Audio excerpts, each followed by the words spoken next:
Hi, my name is Amy Lewis. This presentation will be about the collaborative app called ChannelMe and its uses for the adult online learning classroom. I've called it How to Make Distance Learning Less Distant because my intention is to use this app to help students who are not comfortable with online learning understand and embrace it more readily and easily. Next slide. Here we see the logo for the home page of ChannelMe. It's a very sweet little picture that helps capture exactly what the program does. We see two little teddy bear-like creatures who are both looking at the exact same screen at the same time on two different computers.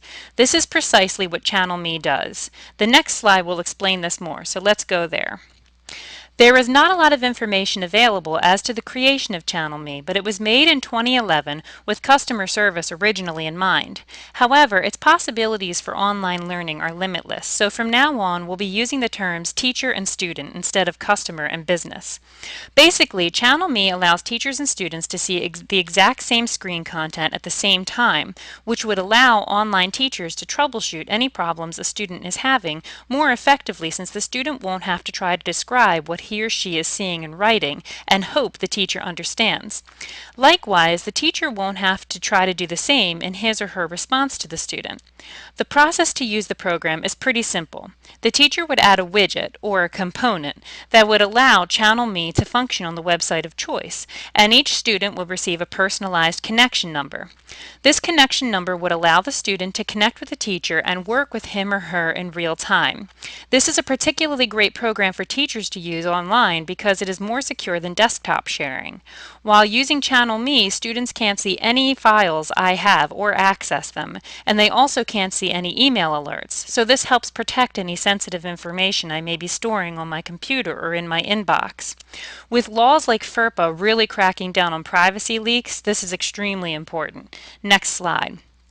So as I said before, ChannelMe is really intended for small businesses to use in their customer service provision. That is to say, a customer can call or chat with the customer service representative and show the representative what he or she is seeing on his or her screen. The customer service representative can then walk the customer through the issue and resolve it in real time rather than reading off a troubleshooting screen, which we all know is very aggravating since those screens don't always address our specific issue, or without doing a desktop share, which, as I've said before, can compromise the security of one's files and emails. What makes this service great for small businesses and teachers alike is that it is free, and since neither small businesses nor teachers have a lot of money to spare, it helps make better customer service provision a reality without breaking the bank. It also requires no additional software, so one doesn't have to worry about crashing his or her computer by installing this. Some people use ChannelMe for social reasons, allowing them to surf the same websites and chat about them at the same time, creating a more interactive experience out of what is often a solitary act. Next slide. What appealed to me about ChannelMe was its applicability to adult distance education. As we all know firsthand, online classes are great for dealing with hectic work and study schedules, mobility and transportation issues, and accessibility issues. We can complete our classes in our spare time at work or home and slot that into our demanding schedules. However, particularly in urban colleges where students might have limited prior access to computers due to a lack of resources or technological information, not all students are comfortable with the idea of taking online classes. This is a particular shame because many of my urban students could really benefit from the flexibility and accessibility of online learning.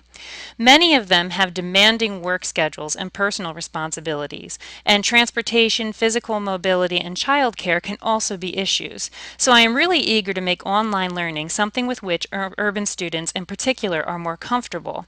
Oftentimes, once students get acclimated to the college's online platform, they grow to love online learning and do really well with it, but that initial hurdle can be a difficult one to overcome. Next slide.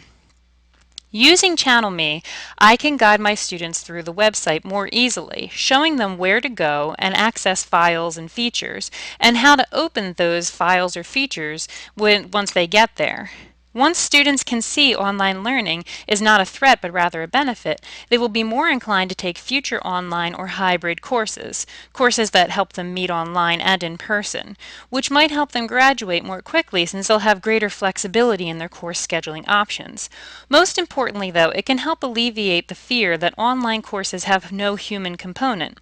Many students are skeptical of online learning because they think they'll be on their own, with no one to help them. Once they have an interactive session with their professor, they'll know there is in fact someone there to help them if need be. Next slide. So why would I use ChannelMe? First of all, let me say that since this is not a live broadcast, I cannot do an interactive demonstration of ChannelMe with you since you are not logging in with your personalized access number to connect with me. So I will have to use screen captures to convey the issues I hope to demonstrate. As much as I love the Community College of Philadelphia's, or CCP's, online learning platform Canvas, it is not without its problems. One of the biggest hurdles students have to jump is the login process. Students who sign up for online courses are provided with a step-by-step illustrated instruction sheet for how to log on to Canvas. Most students will do just fine with this set of instructions, but there are those who are new to college and technology who find the instructions less than helpful, and I can see why.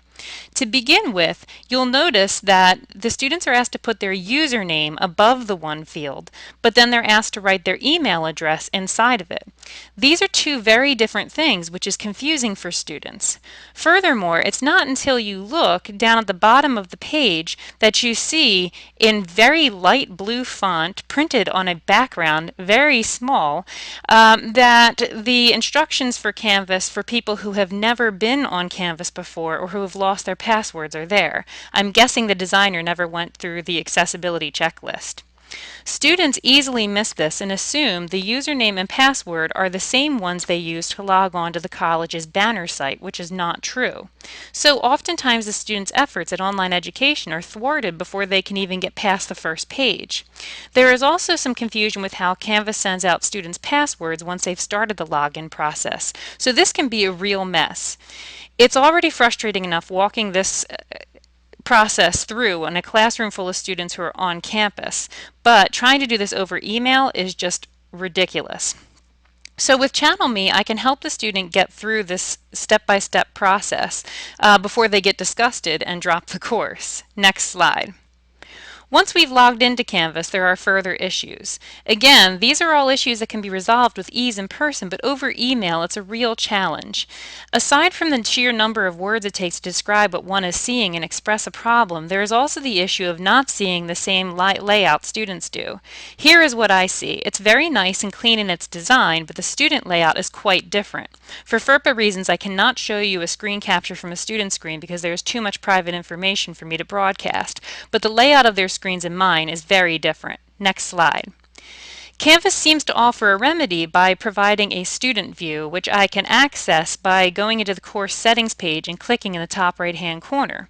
This would seem like a great way for me to see what my students are seeing, except if you go to the next slide, you'll see the layout remains exactly the same. What the student view allows me to see is whether students can see and access files, but it does not allow me to see what this looks like on their screen.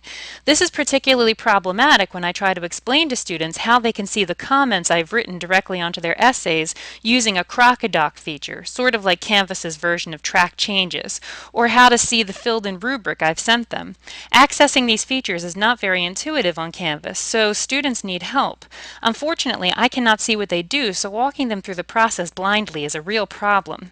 With ChannelMe, I could take the students through the process step by step live. As a rule, once the students have been able to successfully do this once, they're able to do it from then on their own, so this would be a great way to help students become independent learners.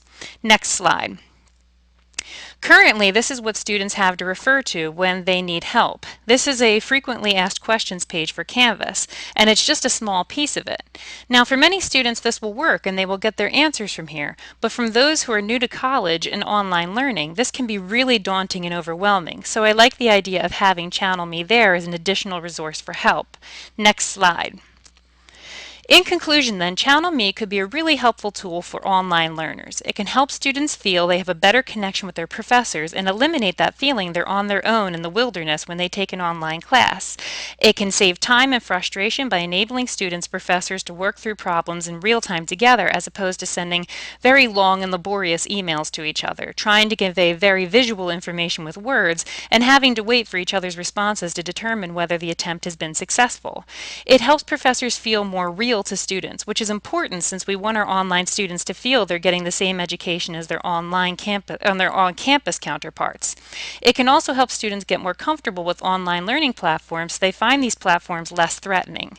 This will hopefully make students feel more inclined to take future online courses, which would keep these programs alive and well for students who rely on them to progress through their degrees. Next slide. Finally, ChannelMe could help professors a great deal. There would be fewer long and frustrating email trains trying to convey a simple visual concept with complicated language. It would help us build a better rapport with our students, which help make our jobs more rewarding, our evaluations more positive, and our chances at tenure more likely. Also, since students will be likely to remember what we've shown them after visually and physically going through it with us once, we are less likely to receive repeat emails about the same issues. And lastly, our future sections will be more likely to fill, which means fewer frantic schedule rejugglings when a section doesn't fill and a new one needs to take its place. Next slide.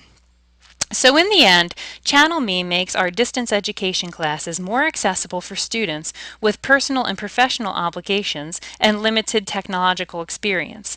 This, in turn, makes students and professors happier since they will be less frustrated and more equipped to focus on the learning and not the nuts and bolts of the technology being used. Thank you very much for your time and attention, and I hope you decide to give ChannelMe a try.